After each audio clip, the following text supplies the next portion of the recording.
Okay, so I had chocolate all over my face. Today's a little bit different. I was supposed to work a double. I got called off from work for the morning, so I still have to go to work in about 2.5 hours, but let's do a workout. I finished my last case study, submitted that. I feel really good about finishing that. Did a little bit of work. So now we're gonna do the second upper body workout of the week. I can't remember if last week I had decided I wanted to go up in weights or not, but because of my shoulder and because I went up in weights in the Monday workout or the first upper body workout, I'm gonna stick with my 10 pounds for this one, which is what I usually do, and just kind of like reassess after today.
I got changed because I have to wear those black shorts to work and there's dog hair everywhere.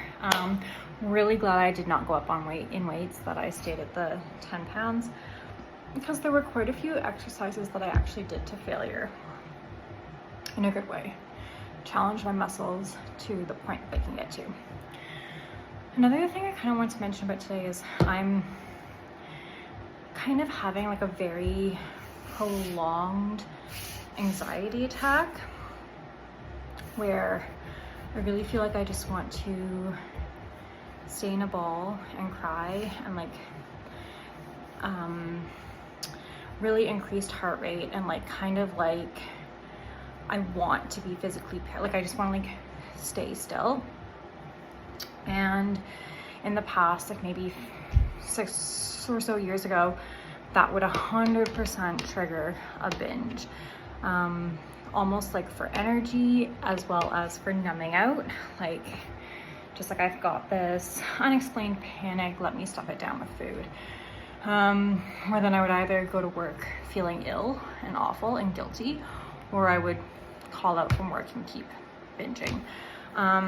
Today I did a workout, I walked my dog earlier, I'm gonna read a book, and I don't feel great, but I feel better.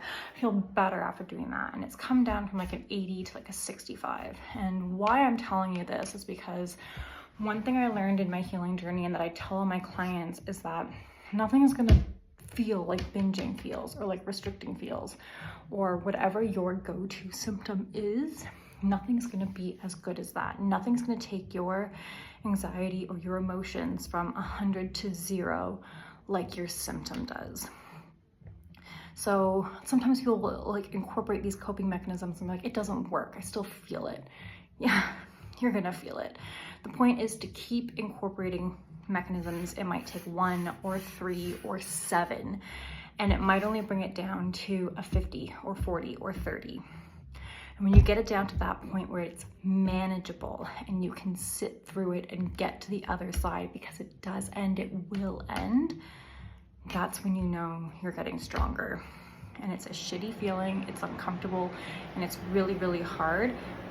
But that is the key and the secret to healing from these coping mechanism symptoms, is to find a handful, a toolbox that you can implement and utilize as many as you need in the moment to bring your heightened emotion down from its peak just to a point where you can get through it. So mine is like now at like a 65. I'm going to read a book and I'm gonna go for a walk. Hopefully I can bring it down to like a 30 and go to work and go about the rest of my day.